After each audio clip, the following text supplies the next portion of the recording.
Sa dagat at bundok, sa simulot, sa langit mong bagaw, may dilagang tula at awit sa paglayang minamahal. Ang isang ng matawal, ulit at ay nanagigingin, ang bituin at araw na kailan ang may di magdidilig. Lupa ng araw ng walhari at sipra, buhay ay langit sa piling mo.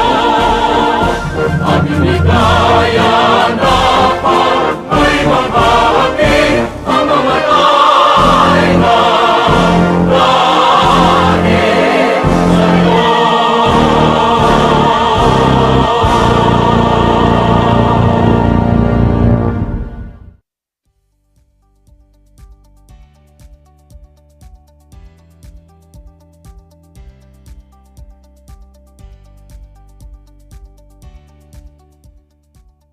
Good afternoon, everyone. Thank you for joining us in this live webcast.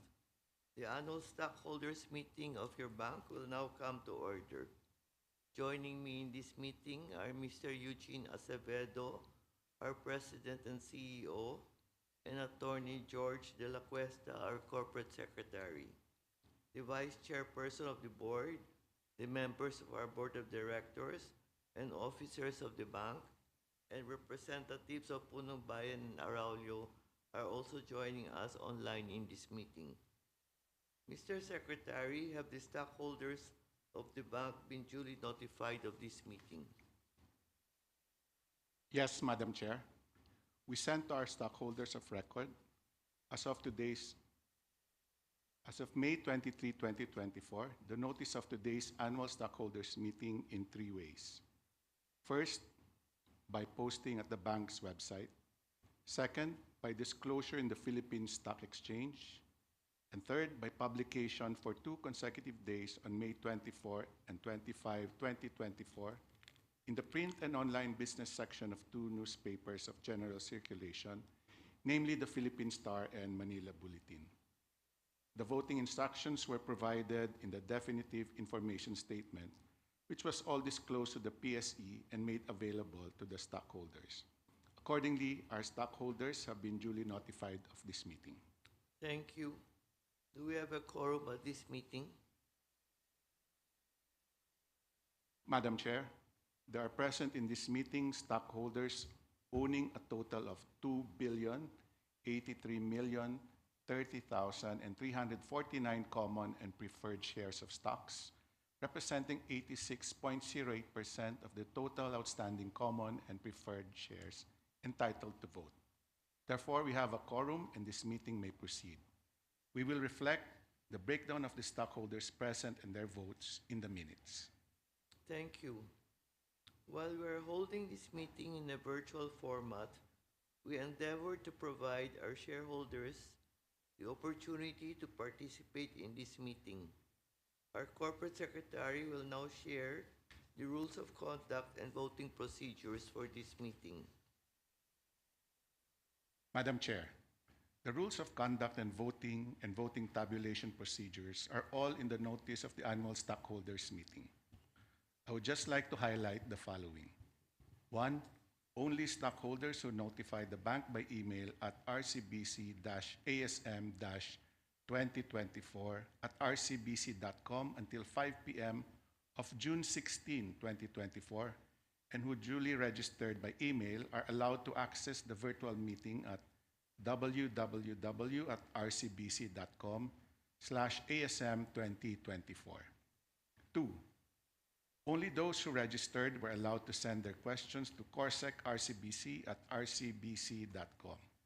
And only those questions we received by 5 p.m. of June 21, 2024 were considered for the open forum at today's meeting. 3.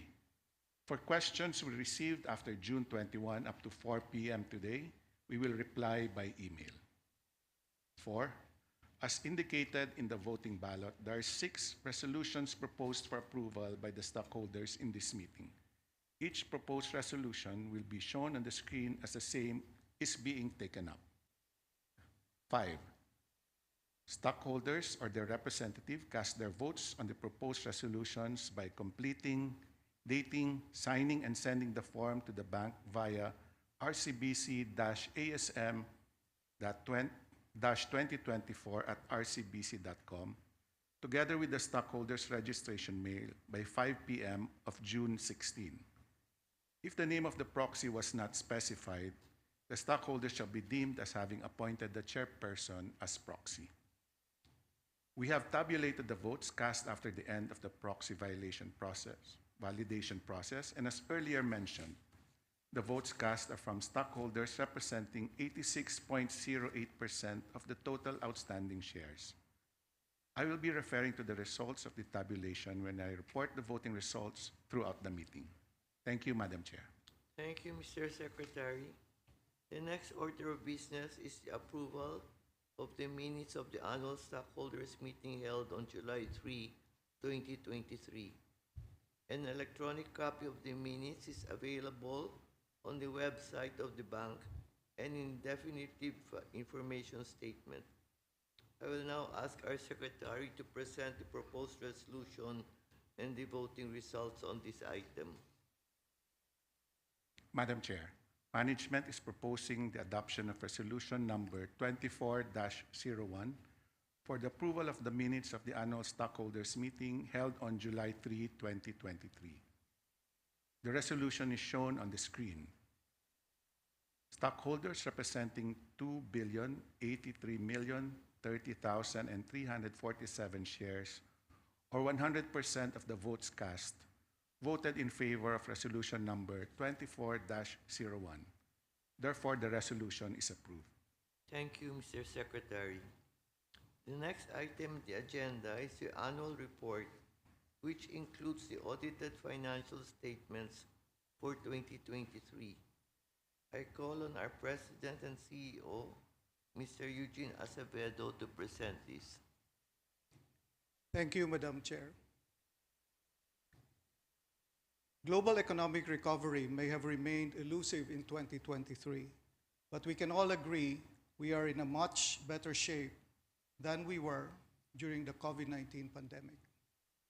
Thanks to a stronger U.S. economy, inflationary pressures and the risk of a global recession have receded.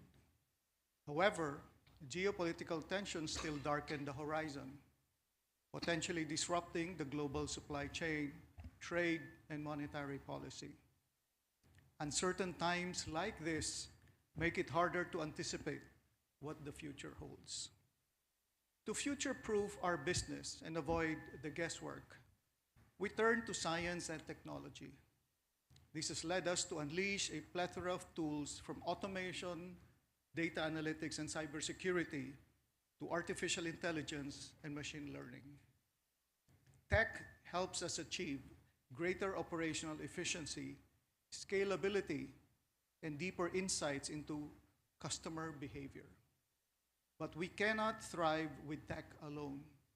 We must also know how to forge human connections to create amazing customer experiences. Finding the perfect balance between touch and tech is what has been driving our growth at RCBC, and we are continuously striving to get there. In 2023, we solidified our position as the fifth largest private bank in the country, with total assets of over 1.2 trillion.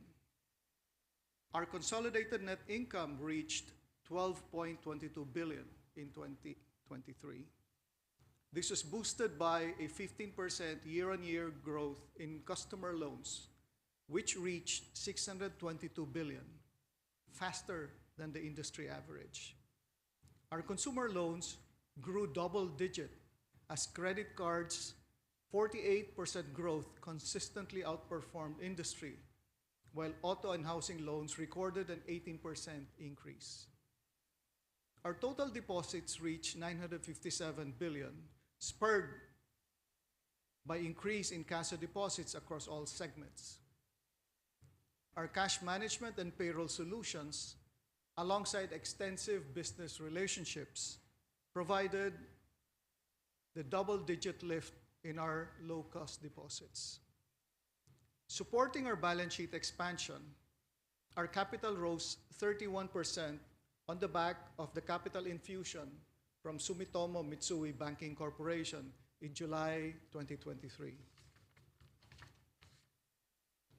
Both our capital adequacy ratio, or CAR, and common equity tier 1, or CET1 ratios remained well above regulatory requirements at 17.37 and 14.69 respectively.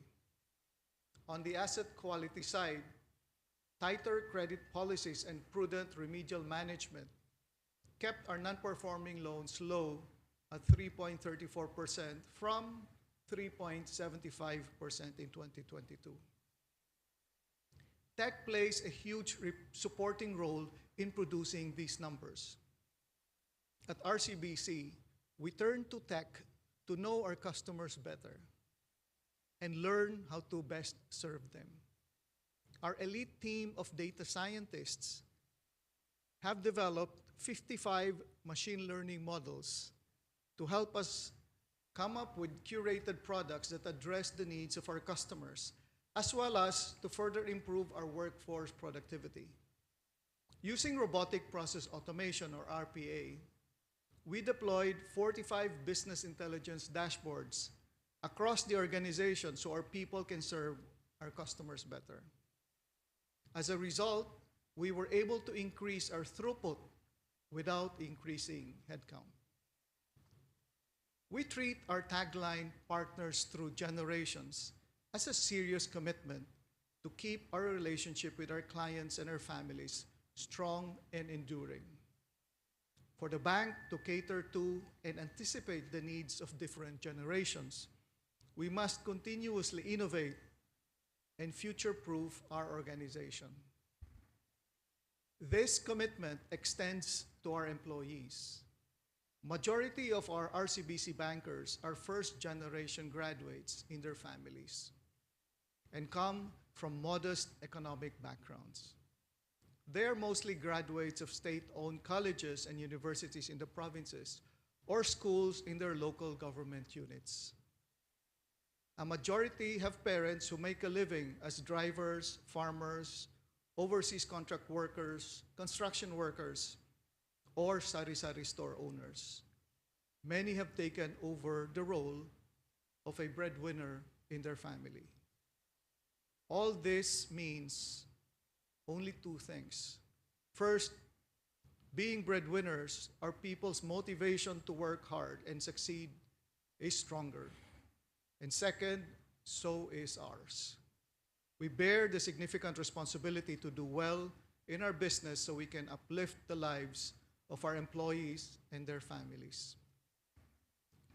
Banking is all about people. And the better we serve our own, the more they deliver exceptional customer service. AI-driven chatbots can guide customers through their journey, but they can't replace our branch tellers' welcoming smile over the counter, the human-written thank you notes, and the friendly voice on the other end of the customer hotline. Proof that we are doing things right. We turned 2023 as another award-sweeping year. We garnered a total of 50 awards and recognitions from various prestigious international award-giving bodies in 2023, including Best in Customer Service in the 2023 survey of the Philippine Daily Inquirer and Statista, the world's leading data and business intelligence portal. Best Bank for Digital from Asia Money for the 4th consecutive year, Digital Bank of the Year from The Asset, and Credit Card of the Year, Best Cash Management Bank, Best SME Bank, and Best Retail Bank. These accolades may lull us into complacency, but this is not the time to rest easy. Instead, it is high time to go after our ambition to be the primary bank of our customers. To be the #1 bank for every single customer relationship, we must be superior on all these: product bundles, reliable systems, and customer service ratings. The capital infusion knowledge and technology transfer from SMBC give us greater confidence in the strength of our franchise. As the world around us evolves, we must always anticipate change and brace ourselves for the headwinds. It should not deter us from moving forward. With skill and science, we can plot our way forward to being the primary bank of our customers. We must never be afraid to sail against the wind. Thank you, Madam Chair. Thank you very much, Mr. Acevedo. May I now ask the Secretary to present the proposed resolution on this item and the voting results? Madam Chair, Management is proposing the adoption of Resolution Number 24-02 for the approval of the bank's annual report and its audited financial statements as of December 31, 2023, as audited by Punong Bayan and Araulio. These are available at the bank's website and were attached to the definitive information statement. The resolution is shown on the screen, with stockholders representing 2,082,283,914 shares, or 99.99% of the votes cast voting in favor. Resolution number 24-02 is approved. Thank you, Mr. Secretary. We now move to the next item in the agenda, the ratification of all the acts and resolutions of the Board of Directors, the different committees and management since our annual stockholders meeting on July 3, 2023 until today. Mr. Secretary. Madam Chair, the Board of Directors and Management seek the ratification of all acts and resolutions of the Board of Directors, the Executive Committee, and other board committees, which were adopted from July 3, 2023 until today. These acts and resolutions of the Board of Directors and its committees are reflected in the minutes of meetings, and they include, among others, those that involve the day-to-day operation, administration, and management of the corporate affairs, such as approval of loans, special projects, material transactions, restructuring of past due accounts, sale of ROPAs, appointment or resignation of directors or officers, sanctions and disciplinary measures imposed upon erring officers and employees, authority to file criminal or civil complaints and related matters. Stockholders' ratification is also being sought for all the acts of the bank's management performed in accordance with the resolutions of the Board of Directors, the Executive Committee, and other board committees, as well as the bylaws from July 3, 2023 to date. These acts were performed to implement the resolutions of the Board of Directors or its committees, or as part of the bank's general conduct of its business. Madam Chair, we are showing on the screen resolution number 24-03, with stockholders representing 1,974,408,272 shares, or 94.79% of the votes cast voting in favor. Resolution number 24-03 is approved. Thank you, Mr. Secretary. Next item is the confirmation of the significant transactions of the bank with its directors, officers, stockholders, and related interests, and other related parties. Our Corporate Secretary will enumerate the significant RPTs for the year 2023 up to the present. Significant transactions with DOSRI and related parties for the year 2023 include loans and receivables and deposit liabilities, trading of investment securities, sale and leaseback of properties to Frame Properties, Inc. for 100% ownership in the latter, which was subsequently transferred to Post-Employment Defined Benefit Plan as contribution to the plan assets. sale of a portion of ATYC Bank premises and investment properties to ATYCI, and immediately leased back from the latter under 5-year lease effective until September 30, 2027. Lease contracts with RCBC Realty Corporation and sublease agreements with subsidiaries for occupancy in the RCBC Plaza. Increase in stock holding of SMBC, the capital infusion for which was made on July 31, 2023. Donation of properties from New York Property Holdings, Inc. to RCBC, which properties were subsequently sold to PMMIC. Sale of Tarlac property to Tarlac Terra Ventures, Inc.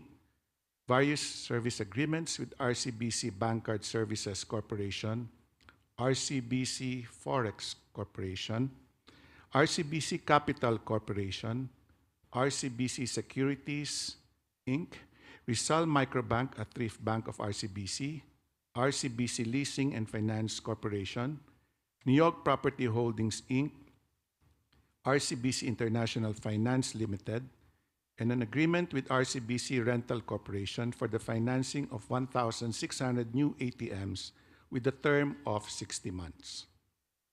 Also included are the administration and management of some of the subsidiaries' retirement funds. The bank's other transactions with affiliates include service agreements, leasing office premises to subsidiaries, accreditation of RCBC trust agent and of insurance companies, and regular banking transactions, including purchases and sales of trading account securities, securing insurance coverage on loans and property risk, and intercompany advances. All of these transactions are at arm's length. Details of these related party transactions are disclosed in the bank's SEC 17A report, which is also available at the bank's website. These are also in the annual report sent direct, together with the definitive information statement. The bank's significant transactions with DOSRI and related parties are presented to the stockholders for confirmation in accordance with BSP Circular Number 895, dated December 14, 2015. Madam Chair, we are showing on the screen resolution number 24-04. Stockholders representing 2,083,030,349 shares, or 100% of the votes cast, have voted for the adoption of resolution number 24-04. Therefore, the resolution has been adopted. Thank you, Mr. Secretary. The next order of business is the election of 15 members of the Board of Directors for the ensuing year. Madam Chair, before we proceed, allow me to report to our stockholders the annual compensation of the directors as seen on the screen.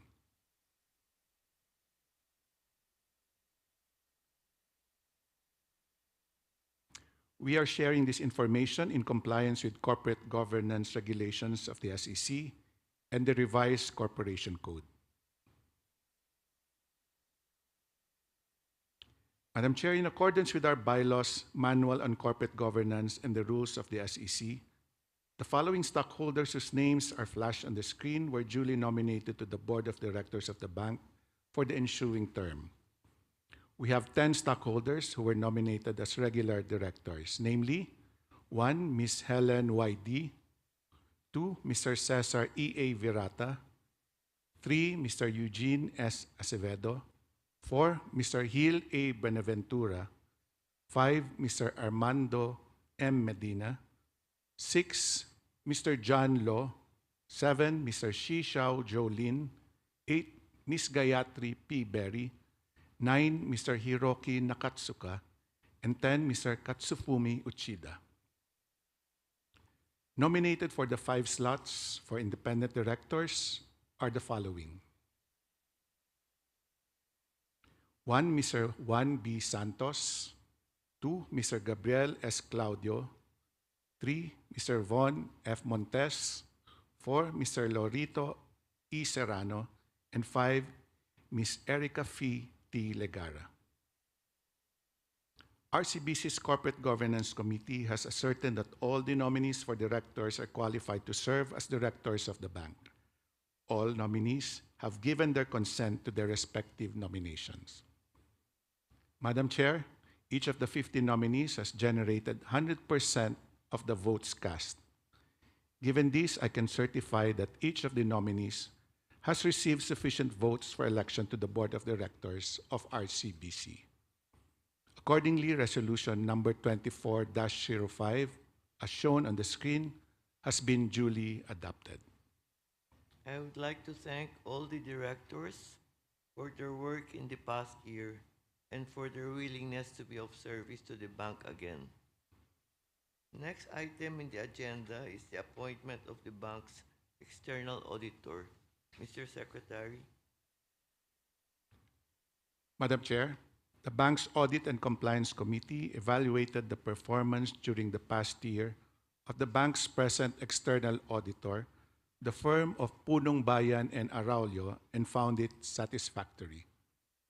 Accordingly, the Audit and Compliance Committee and the Board of Directors have agreed to endorse once again the appointment of Punong Bayan and Araulio as the bank's external auditor for the present fiscal year. Madam Chair, management is proposing the adoption of Resolution number 24-06 for the appointment of the bank's external auditor. The resolution is now being shown on the screen. Shareholders representing 2,083,030,349 shares, or 100% of the votes cast, have voted in favor of Resolution number 24-06. Therefore, the resolution is approved. Thank you, Mr. Secretary. Are there other matters that require consideration by the stockholders? There is no other matter to consider, Madam Chair. Thank you. Are there questions or comments raised by stockholders? Madam Chair, there were no questions received from the stockholders. Since there are no questions from stockholders, we can now adjourn the meeting. I thank you all for joining us.